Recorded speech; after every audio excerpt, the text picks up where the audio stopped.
चलो power point वाला जो ना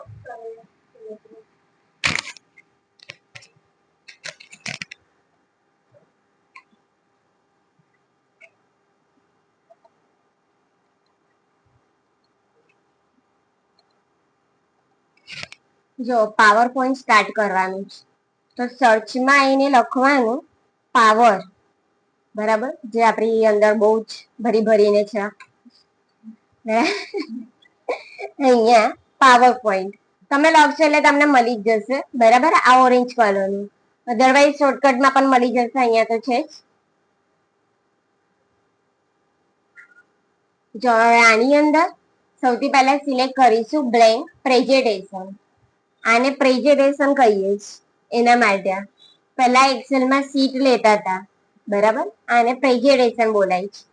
પીપીટી પણ કહી શકીએ છીએ અને સ્લાઇડ શો બી કહી શકીએ છીએ, બરાબર. એટલે ક્યારે તમને કોઈ એવું કહે કે તમને પીપીટી આવડે છે તો કહેવાનું આવડે છે, એ પાવર પોઈન્ટ જ છે, બરાબર.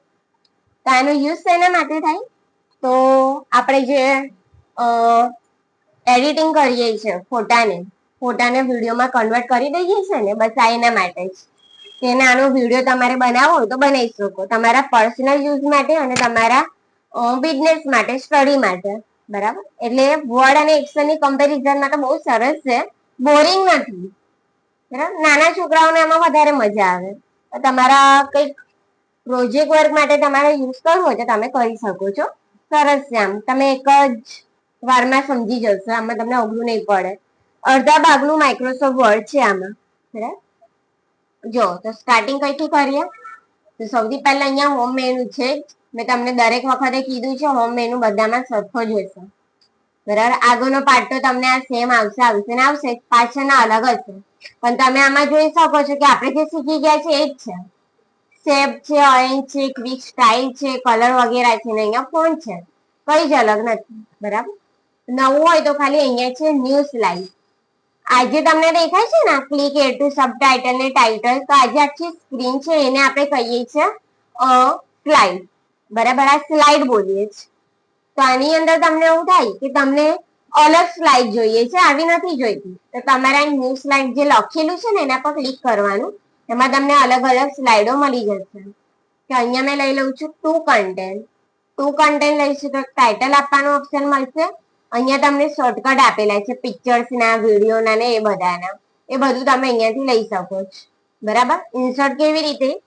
આ કઈ બી મેં ટાઈપ કર્યું, અહીંયા પિક્ચર નો લોગો છે, આ જે લોગો છે પિક્ચર માટે છે, બરાબર. આ ઓનલાઈન માટે અને આપણી ગેલેરીમાં હોઈએ તો જે રીતે કે મેં પિક્ચરના લોગો પર ક્લિક કરી તો આપણી ગેલેરી આવી જશે, જ્યાં તમને ફોટા મળી જશે. તો ફોર એક્ઝામ્પલ આ ફોટો મેં સિલેક્ટ કરી દઉં અને ઇન્સર્ટ કરીશ, મને ફોટો મળી જશે. બાજુમાં અહીંયા ટેબલ પણ આપેલું છે, આ ટેબલ પર હું ક્લિક કરીશ તો નંબર ઓફ કોલમ અને નંબર ઓફ રો બતાવે છે, એટલે 5 કોલમ અને 2 રો આપશે. ઓકે કરીશ તો ટેબલ પણ આવી જશે. એટલે કે એક જ સ્લાઇડ ની અંદર આ શોર્ટકટ આપેલો છે, બરાબર. તો તમને જે ગમે એવી સ્લાઇડો તમે લઈ શકો છો. તમને ખાલી ટાઇટલ આપવું છે તો ટાઇટલ લઈ લો. ટાઇટલ આપ્યા પછી તમને એવું થાય કે ના સ્લાઇડ બદલી દેવી છે, કે ફોર એક્ઝામ્પલ અહીંયા બ્લેન્ક સ્લાઇડ બી છે જેમાં તમને કશું જ નહીં મળે. અને આ ક્યારે યુઝ થાય? ફોટો વગેરે એડ કરવું હોય, કોઈ શેપ ટૂલ લઈને અંદર મૂકવું હોય તો તમને કામ લાગે.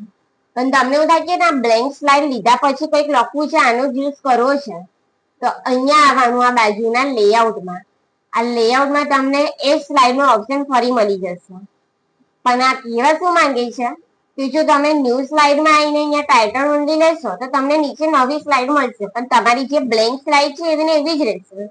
એ બ્લેન્ક નો યુઝ કરવો છે તો લેઆઉટ, કે અહીંયા મેં જો સેક્શન હેડર વાળું સિલેક્ટ કરીશ તો મને એની અંદર જ આ ટૂલ્સ મળી જશે, એમ કે છે, બરાબર. એટલે લેઆઉટ નો યુઝ એના માટે થાય છે. તો આપણે સ્ટાર્ટ કરીએ. એક ટોપિક પહેલા બતાડું એટલે તમને આઈડિયા આવે. જો શું કરવાનું, સૌથી પહેલા હોમ મેનુ ની અંદર અહીંયા આવવાનું, ન્યૂ સ્લાઇડમાં હું ટાઇટલ ઓનલી સિલેક્ટ કરું છું. ટાઇટલ ઓનલી સિલેક્ટ કર્યા પછી આ જે બોક્સ આવ્યું એની અંદર તમારે ટાઈપ કરવાનું. બહાર ટાઈપ થશે જ નહીં, બોક્સમાં જ કરવું પડશે. અને બોક્સ તમે અહીંથી નાનું મોટું કરી શકો છો, પેન્ટમાં કરતા હતા એ રીતે. બરાબર, તો જો અહીંયા મેં લખી દઉં છું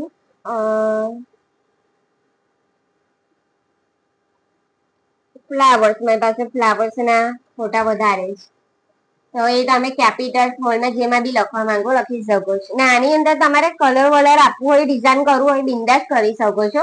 કામ એ જ છે આના અંદર. બરાબર, સરસ બનાવવાનું એમ. તો જો આને સિલેક્ટ કરીને અહીંયા આપણે શીખી ગયા એક્સેલમાં આ ફોન્ટની સાઈઝ મોટી કરવાની, આ નાની કરવાની. આ તો બધામાં કોમન જ છે. અહીંયા આગળથી તમને જે બી ફોન્ટ જોઈએ, આની અંદર બી તમને જે ગમે કોઈ બી ફોન્ટ લઈ શકો છો, કારણ કે ટોપિક જ એવો છે આપણો. તો જો મેં આ ફ્લાવર્સ આ લઈ લીધું. બોલ્ડ, ઇટાલિક, અંડરલાઈન બી બધાને જ ખબર છે. બરાબર, તો આટલું જ કરીને અહીંયા તમને ફોન્ટ કલર મળી જશે, તો કોઈ બી કલર લઈ લો. કલર નહીં લો તો બી ચાલશે, પણ લેવો હોય તો લઈ લેજો. એ કેમ નહીં લેવાનું એ પછી સમજાઈશ, પણ હમણાં માટે લઈ લો, વાંધો નહીં. આટલું કરીને આને તમારે જ્યાં ગોઠવવું હોય પહેલા તો ગોઠવી દેજો.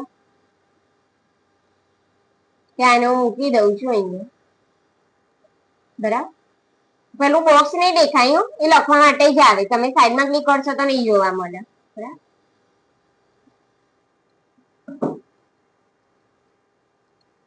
જો હવે આટલું કરીને ડાયરેક્ટ તમારે આવવાનું છે આ ડિઝાઇન પર. બરાબર, હોમ મેનુમાં ખાલી આનો યુઝ કરીને તમારે જે લખવું છે લખી દેવાનું, બીજા કોઈ ચેન્જીસ નહીં કરવાના. ડાયરેક્ટ આ ડિઝાઇનના ટોપિક પર ક્લિક કરવાનું. એની અંદર તમને આ રીતે એની ઇફેક્ટો મળી જશે. ખાલી તમારે માઉસને ફેરવવાનું છે. પછી અહીંયા તમને એક એરો આપેલો છે, આ એરો પર ક્લિક કરવાનું. એની અંદર તમને આ રીતેના બેકગ્રાઉન્ડ મળી જશે. જો રેડીમેડ છે, તમને જે અહીંયાથી જોઈએ તમે લઈ શકો છો. તો ફ્લાવર્સ માટેની પણ એક ઇફેક્ટ છે, એવું લઈ લઉં. એ મને મળી જશે અહીંયા આ રહ્યું. બાકી તમે જેના પર માઉસ લઈ જશો તમને જોવા મળશે. ક્લિક ના કરતા માઉસ ફેરવજો તો તમને ખબર પડશે કે તમારે કઈ ઇફેક્ટ જોઈએ છે. તો મેં અહીંયાથી આ એક ઇફેક્ટ લઈ લઉં છું આ રીતે. બરાબર, જે ઇફેક્ટ મેં સિલેક્ટ કરીને એને રિલેટેડ મને અહીંયા કલર આપેલા છે. તમને લાગે તો કલર બદલી બી શકો છો, તમને જે જોઈએ. આગળના સ્ટેપમાં તમને એ પણ બતાડી કે પાછળનું ડિઝાઇન આપણી ચોઈસ પ્રમાણે કેવી રીતે એડ કરી શકીએ. હમણાં આપણે આનો જ યુઝ કરીએ, અંદર જે આપેલો છે. બરાબર, તો જો ડિઝાઇનની અંદર ખાલી આટલું જ કરવાનું છે. કોઈ બી ઇફેક્ટ જોઈએ ક્લિક કરી દો, પછી ડાયરેક્ટ આવો ટ્રાન્ઝેક્શનમાં. આ ટ્રાન્ઝેક્શન પર ક્લિક કરવાનું. હવે આ ટ્રાન્ઝેક્શનની અંદર શું છે તો જુઓ, અહીંયા સેમ જ મેં આના એરો પર ક્લિક કરીશ તો મને આ રીતેની ઇફેક્ટો જોવા મળશે. આનાથી શું થશે, હું જેના પર ક્લિક કરીશ ને, જેવી રીતે કે હનીકોમ, મેં આના પર ક્લિક કરીશ તો આ રીતેની ઇફેક્ટ આવશે. બરાબર, પેલું હોય છે ને તમે મેરેજના વિડીયો જોતા હો તો એક સ્લાઇડ આમ લેફ્ટ માંથી આવશે, એક રાઈટ માંથી આવશે, એક ઝૂમ થશે. અમુકમાં વરસાદ પડતો હોય, વીજળીઓ પડતી હોય, એવી ઇફેક્ટો આવે. બરાબર, એ ટાઈપની. તો આ ટ્રાન્ઝેક્શન તમને આની અંદર મળી જશે. બસ એટલું કે ઓનલી વન ટાઈમ તમે જે ઇફેક્ટ પર ક્લિક કરશો એ ઇફેક્ટ તમારી ઓટોમેટિક સેવ થઈ જશે, પણ એક જ વખત. પછી તમને એવું થાય કે ના મારે 2-3 આપી છે તો નહીં આવે. છેલ્લા નંબર પર તમે જે ક્લિક કરી હશે એ ઇફેક્ટ તમારી સેવ થશે. બરાબર, કે લાસ્ટ નંબરમાં અહીંયાથી મેં લઈ લઉં છું આ ગિલ્ટર વાળી. આ ગિલ્ટર વાળી એના પર સેવ થઈ ગઈ. બરાબર, મારે એના માટે કઈ કરવું નહીં પડે. આટલું કરીને પાછળ એક ટૂલ છે, આ કમ્પલસરી યાદ રાખજો, ઓન માઉસ ક્લિક. આના પર જે રાઈટ આવે છે ને એ રિમૂવ કરવાનું. તો ક્લિક કરશો તો નીકળી જશે. અને પછી છે અહીંયા આફ્ટર, આ આફ્ટર પર ક્લિક કરવાનું. આફ્ટર પર ક્લિક કરીને અહીંયા અપ એરો છે, અપ એરો પર ક્લિક કરવાનું. એમાં તમને ટાઈમિંગ મળશે 3, 4, 5. નીચેના એરો પર ક્લિક કરશો તો ટાઈમિંગ નીકળી જશે. બરાબર, તો બને એટલું 3 લઈ લેજો. 5 ની અંદર મારી જેમ જ કહું છું, 3 લઈ લેજો. આનાથી શું થશે, જયારે આપણે આનો વિડીયો જોઈશું ને તો ઓટોમેટિક ચાલતું રહેશે. ન તો તમારે માઉસથી ક્લિક આપવું પડશે દરેક વખતે એક એક ઇફેક્ટ માટે. એના માટે એટલે આ કમ્પલસરી કરજો. આટલું કરીને છેલ્લો ઓપ્શન એનિમેશન, આ એનિમેશન પર આવવાનું. ટ્રાન્ઝેક્શન આપણી આખી સ્લાઇડ માટે છે, જ્યારે એનિમેશન અંદર જે લખ્યું છે ને એના માટે છે. બરાબર, તમે લખ્યું હોય, ફોટો લીધો હોય, કોઈ બી શેપ લીધો હોય એના માટે છે. એટલે હમણાં જો આ લાઈટ છે, પણ જો મેં ફ્લાવર પર ક્લિક કરીશ ને તો જો ડાર્ક થઈ ગયું. એટલે એવું ના વિચારતા કે ઓપ્શનો કમ નહીં આવતા, તો ક્લિક આપજો, ઓટોમેટિક આવી જશે. બરાબર. આની અંદર તમારી આખી સ્લાઇડ પર કોઈ ચેન્જીસ નહીં થાય, તમે જે લખ્યું છે એના પર જ ચેન્જીસ આવશે. તો અહીંયા જે એનિમેશન છે એ જ કોપી એનિમેશન અહીંયા છે એડ એનિમેશનમાં. આના પર ક્લિક કરશો તો પણ તમને આ રીતેના એનિમેશન જોવા મળશે. આના નીચેના એરો પર ક્લિક કરશો તો પણ તમને એ જ એનિમેશન જોવા મળશે. બંનેમાંથી કોઈ બી ઓપ્શનનો યુઝ કરી શકો છો. તો આની અંદર શું છે, તો જો મેં આ બાઉન્સ વાળા ઓપ્શન પર ક્લિક કરું તો આ રીતેની ઇફેક્ટ આવશે. અહીંયા 1 નંબર આવી ગયો, એટલે એવું કહે છે કે તમે એક એનિમેશન આપેલું છે. એનિમેશન તમે વારંવાર આપી શકો છો. તો અહીંયાથી હું બીજું લઈ લઉં, આ સ્પિન વાળું. જો 2 નંબર આવ્યો. જયારે આખો વિડીયો જોઈશું ને આ બેઉ ઇફેક્ટ બતાવશે. ફરક ખાલી ટ્રાન્ઝેક્શન એનિમેશન આટલો છે. બરાબર. જો આટલું કરીને આનો આખો પ્રિવ્યુ જોઈએ. પ્રિવ્યુ એટલે કે આપણે ટ્રાન્ઝેક્શન આપ્યું, એનિમેશન આપ્યું, આપણાને વિડીયોની જેમ બતાવશે. તો આ જે સ્લાઇડ શો છે ને એ સ્લાઇડ શોમાં પહેલું જ છે ફ્રોમ બિગિનિંગ. આના પર ક્લિક કરવાનું, અધરવાઇઝ શોર્ટકટ છે F5 જે તમારા કીબોર્ડમાં મળી જશે. સૌથી ઉપરની જે કીઝ હોય છે F1 F2 લખેલું છે ને એને આપણે ફંક્શન કી કહીએ. એમાં F5 દબાવશો તો બી પ્રેઝન્ટેશન ચાલુ થઈ જશે. જો અમે આ ફ્રોમ બિગિનિંગ લઈ લો.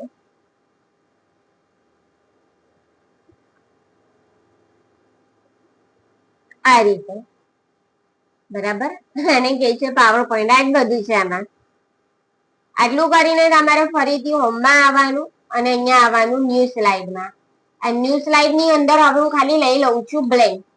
લખવા માટે પહેલી સ્લાઇડ નો ઓપ્શન લીધો, હવે સેકન્ડ નંબરમાં બ્લેન્ક લઈ લેવાનું. બ્લેન્ક લીધા પછી હવે તમારે આવવાનું છે અહીંયા ઇન્સર્ટમાં. ઇન્સર્ટ ની અંદર પિક્ચરમાં આવવાનું અને તમારે યુઝ કરવાનું છે સ્ટોક ઇમેજનો. સ્ટોક નહીં તો ઓનલાઈન. બરાબર. થોડું ઓનલાઈન બી તમારે આદત પાડવાની છે એના માટે તો હું સ્ટોક ઇમેજમાં જતી રહું છું. જે ફોટો તમને લાગે હમણાં માટે તમે લઈ લેજો. અહીંયા તમને સર્ચ નો ઓપ્શન મળી જશે. આ સર્ચમાં તમારે લખી દેવાનું ફ્લાવર્સ. તમને ફ્લાવર્સ મળી જશે. બરાબર. ઓટોમેટિક. તો તમને અહીંયાથી જે લાગે એના પર ક્લિક કરો અને ઇન્સર્ટ પર ક્લિક કરો, ફોટો આવી જશે. બરાબર.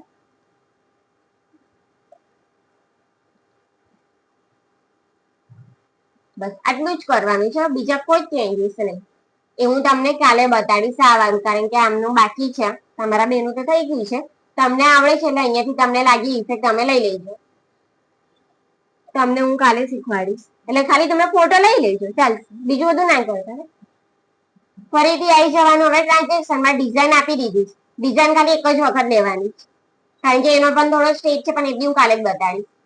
તો તમારે આવી જવાનું ટ્રાન્ઝેક્શનમાં, એરો પર ક્લિક કરો. તમને અહીંયાથી જે ઇફેક્ટ જોઈએ લઈ લો. બહુ સરસ સરસ આપેલી છે.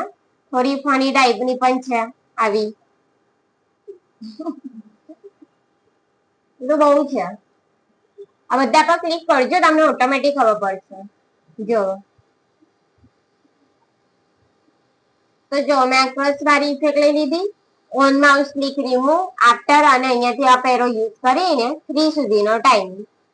ફરીથી એનિમેશન, એડ એનિમેશનમાં આવીને અહીંયાથી તમને જે ઇફેક્ટ જોઈએ અહીં સુધીનો યુઝ કરજો. પહેલું, બીજું અને ત્રીજું. આ વાળું એક્ઝિટ વાળું. બરાબર. આ બીજા નંબર વાળું ને પહેલા નંબર વાળું. લાસ્ટ વાળું રહી એ બી હું શીખવાડીશ. આની અંદર તમે આ કોઈ બી સિલેક્ટ કરી શકો છો આ રીતે.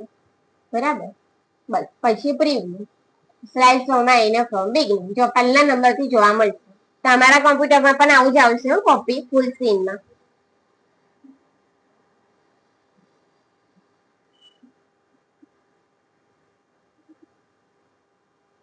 ડન. બરાબર. બીજા નંબરની સ્લાઇડ હોય ને ત્યારે તમારે આવા બધા અલગ અલગ સરસ ટ્રાન્ઝેક્શન લેવાના. ક્રોસ વાળું, ગિલ્ટર વાળું. પહેલા નંબરની સ્લાઇડમાં પાછળ કોઈ સ્લાઇડ નથી, એટલે આની અંદર જયારે તમે આવી કોઈ ઇફેક્ટ લો છો ને તો તમને ઉપરની સ્લાઇડની ઇફેક્ટ મળે છે. પણ જો તમે પહેલા નંબરની સ્લાઇડમાં કોઈ બી ઇફેક્ટ લેશો ને તો તમને આવું બ્લેક જોવા મળે છે. ખબર પડી? આ ફરક છે. એટલે પહેલા નંબરનું લાગે તો સિમ્પલ લેવાનું, બીજા નંબરથી સરસ સરસ ઇફેક્ટ આવી આપવાની. ને તમને પાછળના ઓપ્શન જોવા મળશે, સરસ દેખાશે.